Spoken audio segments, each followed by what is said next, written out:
Well, this is potentially interesting. This is Forest Road 613, and according to the map that the nice park ranger gave me earlier today, this will kind of cross-country cut and then rejoin the Hughesville Road that I was on Sunday morning. So we'll just see how this works out.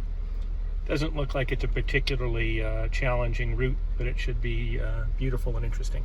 We'll see how it goes.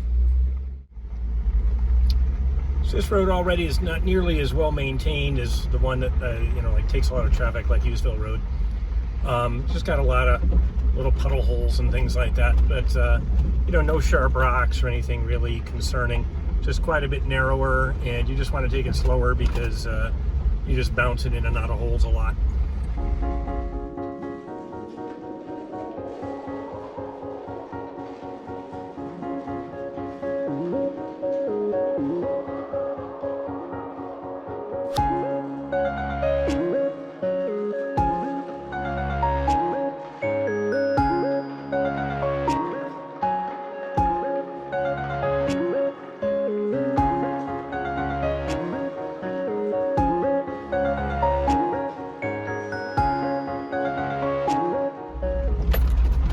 Quite a few nice dispersed camping sites around here. Over on the right side of the road. Left side of the road has what looks like kind of a large parking lot blocked off with the boulders. I don't know if that marks. I'd have to look at the map later. Is that like a trailhead of an ATV trail or a hiking trail? Not sure. Well, I take that back. It's definitely got a barricade of those boulders. So for whatever reason, they don't want people in there. But off to the right-hand side of the road, there's a lot of really nice dispersed camping sites. And once again, here on a Monday, there's nobody there. So it's pretty cool.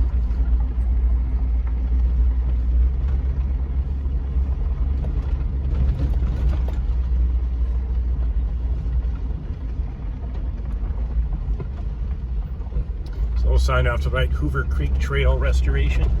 Looks like they have a project. I'm guessing that's a hiking trail. So again, you can see this Forest Service road is very nice. It's very narrow. And again, it's not, if you don't maintain a road with a grader, then over time you just get those deep pockets where in the rain it'll be a little mud puddle. When it's dry, it just kind of works your axles and tosses you around a little bit. So you just take it slow. And once again, here I didn't bother to air down. I'm not in a hurry, and it's not a washboard road, so I'd have to say perfectly okay the way it is. If you're familiar with it, if I did air down, I will say it'd be a little gentler. You just feel the bumps less on a soft tire when the sidewall flexes. It's not a sign you see every day. Share the road with ATVs.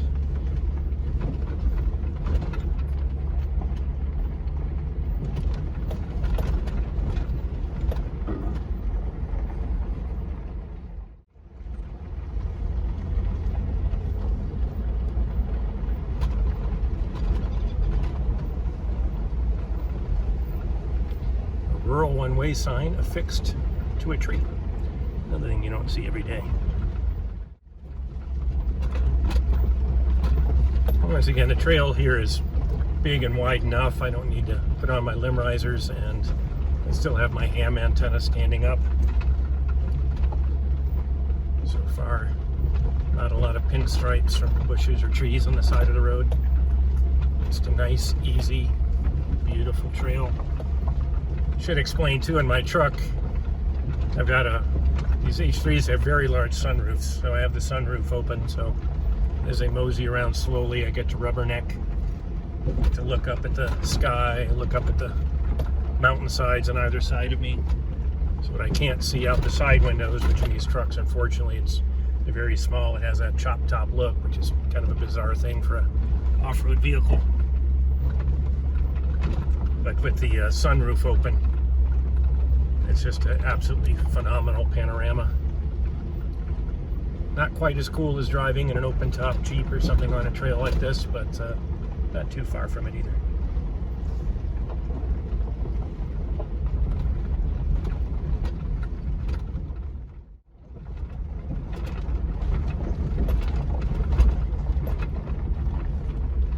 Now I just kind of glanced at the map, So this is 6355 that's splitting off 613. Let's see if relatively quickly. Yeah, this shows just a regular road, doesn't go very far. Yeah, I'm not in a huge hurry, so we'll check it out. I think that's the only 4x4 approved spur route. Curious where it goes.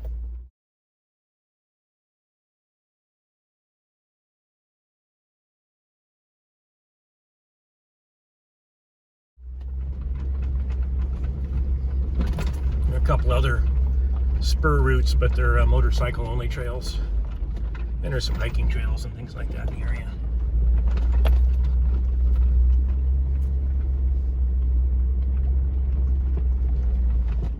Oh, look at that. Ooh, big time water crossing. And just a little splash here. Beautiful little mountain stream flowing through. Doesn't get much more beautiful than that.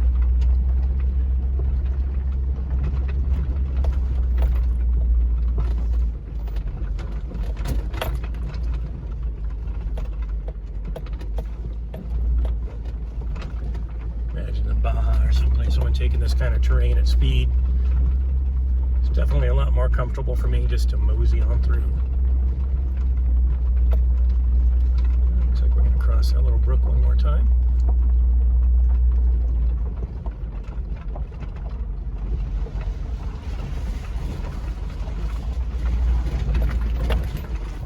Now from what I saw, this will not rejoin 613. At the end, I'm going to have to turn around and come back, but still look pretty interesting. So we'll see where it goes.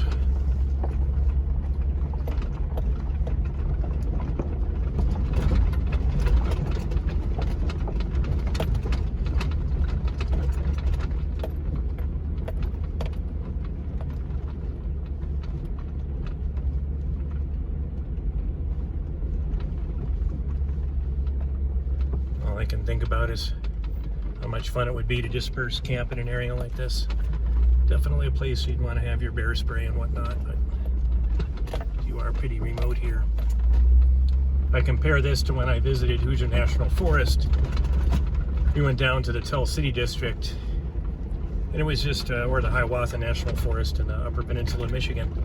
It's just a lot more crowded. There's a lot more private land and people. There's plenty of private land around this national forest. It's just ranches, you know, there's just much more spread out, fewer people. You just kind of feel like you really are someplace amazing and remote. Hughesville National Forest was nice, well, other than the ticks. But again, just a very different experience in terms of if you want a primitive camp somewhere where there's absolutely no road noise, this would be such a place. Back up to a little brook here.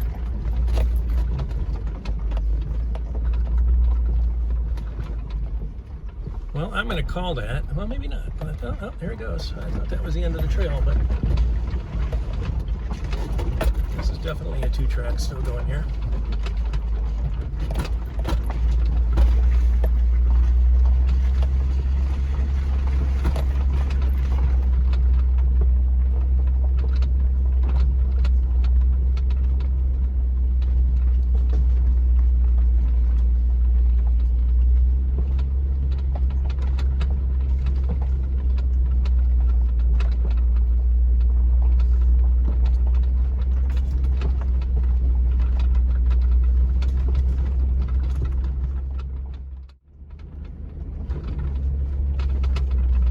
Interesting. It's one of the first places I've seen so far that's just dirt and has some kind of ruts and washouts. Should be okay as long as I just kind of straddle it or stay to one side. Definitely getting into less rock and more trees right here.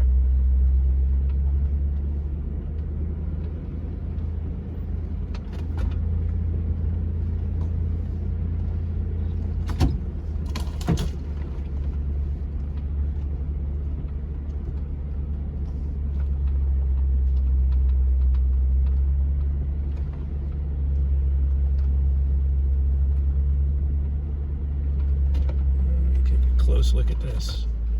Yeah, that's getting. I'm gonna have to get out and look at that. It's pretty deep on this side, Pretty sure I can make it through without any drama, but definitely one to look at first. Well, it took some gymnastics for me to get in and out of the truck, but it's actually not that bad. So I'm at a weird angle right now where I got out. Actually, I'll just pop it in 4 low. It's just going to be a bit of articulation here. I can disconnect my sway bars, but I almost never do. This is just going to roll down on the left, climb up on the right. Oh, I was not expecting that.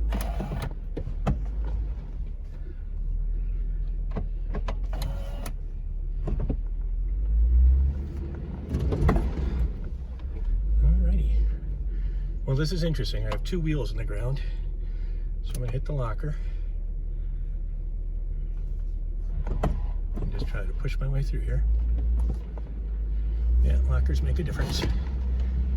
So that was not a difficult obstacle, but without articulation, 2 of my wheels were in the air, and without a rear locker, I would have had some less favorable choices, like, you know, trying to rock it. Again, I'm here by myself.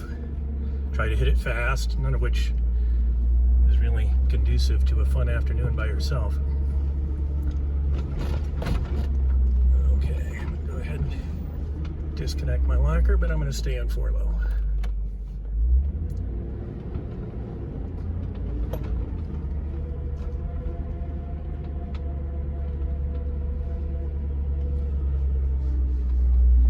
Yeah, I think I've lost my interest in continuing the trail there. I'll zoom in a little bit. You can kind of see this is had some guys with some pretty big tires and some mud. Probably a lot of ATVs kind of tearing through here. So at this point, it's mostly deep ruts. Boy, but you can see just ahead, I'm going to pull the camera back a little bit, just how spectacular the next view is. But I'm going to go ahead and turn around and head back. Okay, so this is just me going back down the track. See that one obstacle from the other direction where I kind of was teeter-tottering there. We'll see it from this line, from this side, if I can immediately see a more comfortable line. I'm reluctant to stay left entirely, because one of you experienced guys know you don't want to put yourself in a too extremely off-camber deal. So I think I'm going to go left, cut across right, and head up. So I'm going to engage the rear locker again, so I don't get all teeter-tottery again. And we're going to climb this hill. Yeah, no drama at all. So again, from this direction, it's a good thing. Again, this way, you can't see that in the camera. That's a heck of an off-camber tilt there. I tell you, man, if you got a lifted vehicle with heavy stuff and a roof rack on top, that would give you the willies. That's part of the reason I'm not a big off-camber guy. It's part of the reason I like to keep my truck nice and low. All right, and let's see which line I took coming up here. I think I straddled to the left. And there we go. Nice and easy down.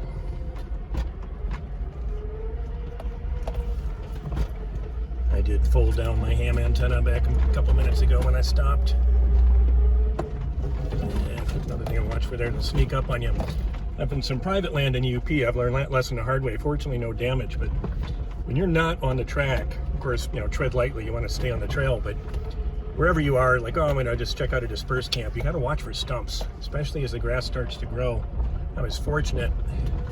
It was probably last fall. I can't remember when it was, up in the UP. I was hanging out with my brother-in-law and his brother, and I didn't see it. Fortunately, I kind of hit it glancing, and it just bounced my rear axle sideways. But hitting that any more square, that might have been some. Not sure which would have given up first. Would I have gone up, or would I have ripped the spring hanger? I'm guessing I would have gone up, but I'm glad I didn't find out. And I'll stop recording for this. It's just kind of heading back the way I came. But again, there's a really cool area back here. Boy, it'd be awesome to disperse camp back in here. Well, alrighty then. We're right back to Forest Road 613. I'm recording a Gaia track so I can mess around later with the map out and try and figure out what that was. But I'm pretty certain the actual marked Forest Service Road must have ended. But what makes stuff like that interesting is, you know, obviously there's no sign that says leaving Forest Service maintenance or anything. It's just a road. So I'll look at the scale of the map later and try and figure out, is that a case where maybe people added an ATV trail? Is it officially sanctioned by the Forest? You know, I don't know. I'll figure that out when I'm back at camp. But in the meanwhile, now we're back. We're off 6355, which is sort of a spur trail, and I'm back on Forest Service Road 613. Let's see what there is to see. And for what it's worth, you won't hear the whining of the transfer case. I'm back into 4 high. I did lock the transfer case. Again, Hummers have it's a full-time 4-wheel drive, so my options are open transfer case, lock transfer case. Those are both high range. And then I can drop into low range, which requires it to be locked. And again, it's a 4-to-1 transfer case. So this truck is set up very nicely. It wasn't anything I was planning at the time because I'm not really a rock crawler. But just from the factory, it's set up nicely for the kind of driving I do. My wife made a friend at this bluegrass camp, the Montana Fiddle camp, and she and her husband raise like crossbred draft horses, which apparently are very popular right now, which I thought was funny because my favorite horse growing up as a kid was Goldie, who was a half Belgian mare. And the reason I loved Goldie is she just liked to mosey. And I sat on Goldie and we'd ride through the apple orchard, we'd ride out the lawn, ride through the pasture. And Goldie was perfectly content to have you on her back, as long as he didn't expect too much. And that was my kind of horse.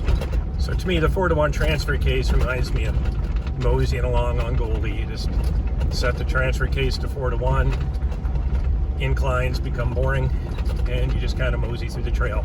If you want to go fast, a 4-to-1 transfer case gets old fast. The engine starts to really kind of rev up past about 15, 20 miles an hour. In fact, the locker on this truck automatically disengages above 10, which will really freak you out if you're spinning your wheels in mud. So you just like, oh no, did I grenade something? And usually it's just the rear locker arguing with you whether it wants to engage or disengage. A little bit of a crick or some sort here that crosses the road. I guess if nothing else, if you like to wheel in Sedona, Arizona, I have not yet been there. I understand the trails are spectacular. Not everybody knows about it, and guys always talk about getting passed by pink Jeeps while they're trying to enjoy their adventure. Nothing like that here. I have not seen a single vehicle. Again, it's a Monday, it's a weekday, but I don't remember what time it is on mountain time here. 15:42. All right, so it's good. That was a good escape. I was bumping my head unit of my ham radio there. So just shy of 4 p.m. here, and mountain time, and like I say, it's just a weekday, but got the place to myself. I could see if we were with a group on an adventure together, well, this would just be so much fun. Everybody would feel like they'd done something, you know, it's not a boring trail. Probably not going to break axles or do any serious damage. You might use your rock sliders here and there. You might need to pull each other if someone didn't have lockers once or twice, but you know, definitely not a hardcore technical trail, and lots of beautiful places to camp. All right, well, I am a big fan of Gaia,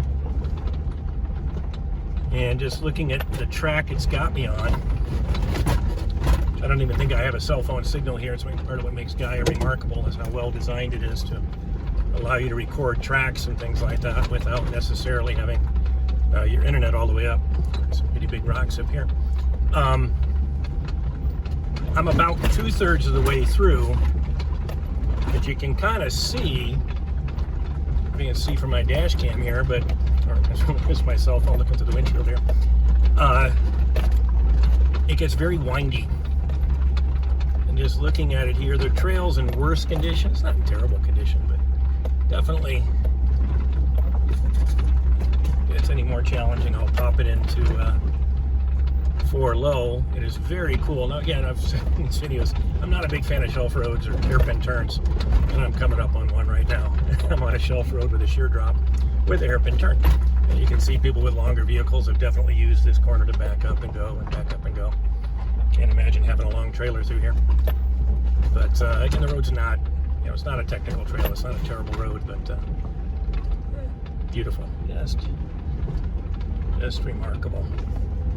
It's the kind of scenery that I normally only get to see when I'm hiking on foot, maybe on a mountain bike trail, but if you're on a mountain bike, you're probably focused on what's right exactly in front of you. And this really gives me a chance at this nice low speed just to rubberneck and enjoy all the beauty around me. See there's a really nice trail off to the right. I don't know if it's a dirt bike trail. I can kind of look at the map when I get back to camp, but with the Gaia tracker I can look back there, but just wow. So everywhere you turn there's something else really interesting. And this could definitely be a spot where maybe in a less capable vehicle it ruins your day. When I say less capable, I don't mean like this is some kind of hardcore technical off-road or like this truck is stock.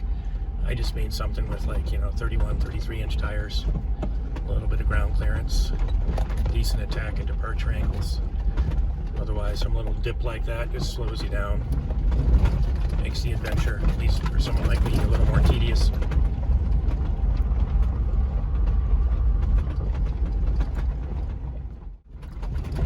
There was a brown signpost back there with nothing on it. Hopefully it didn't say danger blasting ahead. I'm guessing it was just warning people about this hairpin, and you can see they provided a nice little area right back there to the left as I was coming down, where if you had a longer vehicle or a trailer or something, you'd have a fighting chance of getting through there without too much frustration.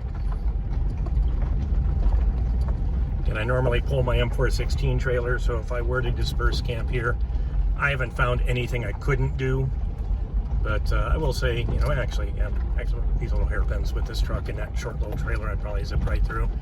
But there's a lot of other stuff where, would require a little more application of skill and patience.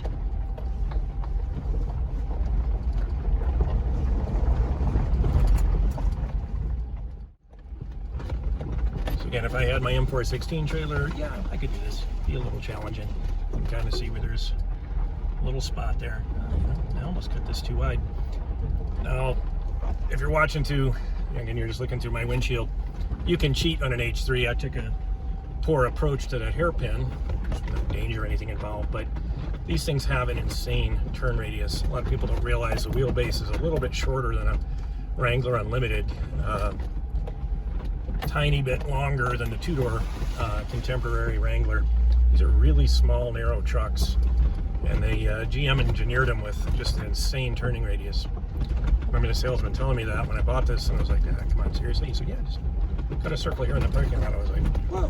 My brother was with me. He's like, yeah, okay. He wasn't kidding. You can really, really make a sharp turn if you need to. It may not seem like much, but for those of you who've been out on trails like this, it just makes it a little bit easier. Even here, you can't really see the pitch, but as soon as I let off the brake, I feel it. So I'm going to go and switch to 4 low just so I don't drag my brakes the whole way down. I guess when I look at Gaia later, I'll see what my elevation is up here.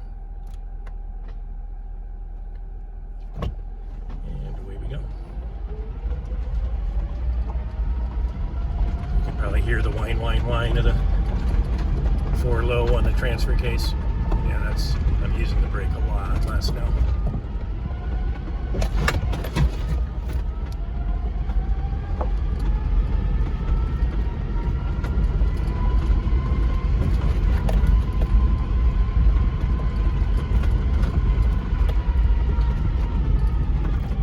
That's interesting. That is not marked on the Forest Service road. I don't know if that's just a little pull-off campsite. Definitely looks cool. Maybe something to check out later. It wasn't immediately clear to me which way the trail went. Looking ahead, this is definitely the trail. Well, actually, people made dumber mistakes. I'm going to confirm on Gaia before I go any further. Okay, that was worth a little insurance. I couldn't tell. There's a fork in the road that wasn't clearly indicated on Gaia, but Gaia's GPS showed me quite a ways off the track. Now, I've got a Garmin in my car too. It's built into the Kenwood, and the Kenwood clearly shows the other route as being the route. So you can kind of look ahead here. You can see it's kind of a cool little offshoot. I don't know whose it is or what it is. I guess I can read this gate here and I'll just turn around on the other side of it. But well, maybe I don't want to fight with that rock. Pretty sure I can fit between there, but why mess around? And well, that's interesting. There's a road closed gate. Okay, and that's what that is. That's the track. The track there is just from people who've been driving around the road closed gate. Okay, so fair enough. I don't know what this road is. If it's on my map, I'll check it out back at the campsite. I suspect if it is marked as a closed road.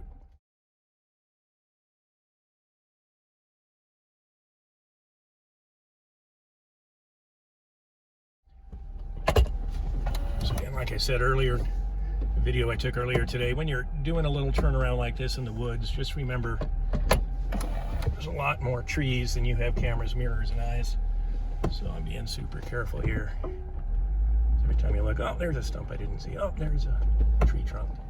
Okay, so I'm pretty confident, as you can tell by the lack of use, that it's the original trail I started going down was the trail. Now it looked really muddy and washed out in a couple places. So I was like, maybe it's not. But fortunately, the Garmin was spot on. So where the Gaia is a little bit off, it's nice to have a second opinion. The Garmin has a clearly named road there. It doesn't refer to as Forest Road 613. It refers to it as, if I can get it to move there, Hoover Creek Road. So it clearly indicated my location as being Hoover Creek Road, even though this part of Hoover Creek Road ain't looking so good. I mean, it's not something I can't get through. It's just looking like a little worse for the wear compared to what I've driven on it so far. So there we go. And you can kind of see out there. It's not terrible, but just a lot more ruts. This is just less rock, more soil. So obviously it's harder for people to maintain this type of road, especially guys go through here after rain, probably tear it up with some pretty big tires. Life gets interesting. Yeah, a little bit of a mud hole down here. Let's choose a line. I'm going left. Looks like that just kind of washes through. A little off camber on the exit, and up we go. All righty.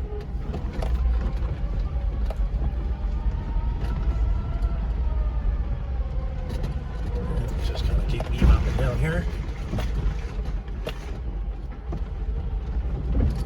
And I think this has a lot more to do with the soil washing out around the rocks than anything else. You can see that's not something you want to take super fast.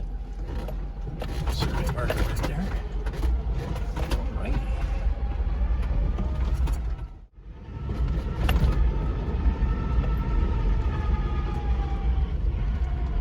Oh, there's a beautiful valley off to the side here. Wow.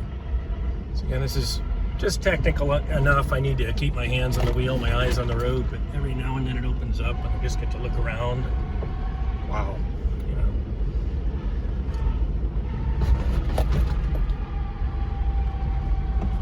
That was kind of cool. You can see in that bank, some guys been having some fun with their dirt bikes and maybe ATVs as well.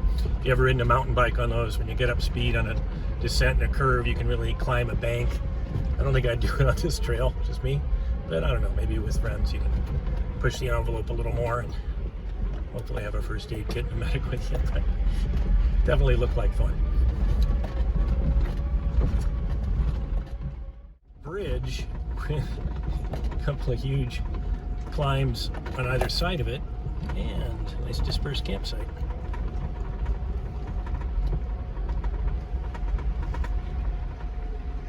How's it going? Man, beautiful out here. Beautiful out here. That's quite a road, nicely maintained. A lot of Jeep clubs come out here?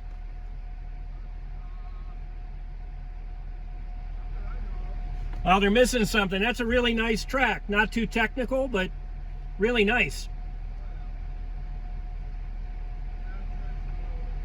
That's good. Take it easy.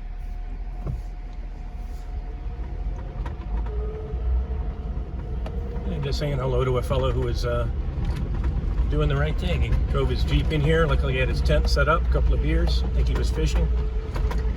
I think, based on, yeah, I'm right off Hughesville Road, so that's pretty cool. Well, you would never know it's there. That's 100 yards in from Hughesville Road, which is very well maintained. And they got some really nice, you can see right there, here's another one, just some really nice dispersed camping on either side. I was like, wow, that is really nicely secluded. You're going to feel like you're, Gilligan with a skipper and the professor or something. And you are right off Hughesville Road, which is a well-maintained gravel road.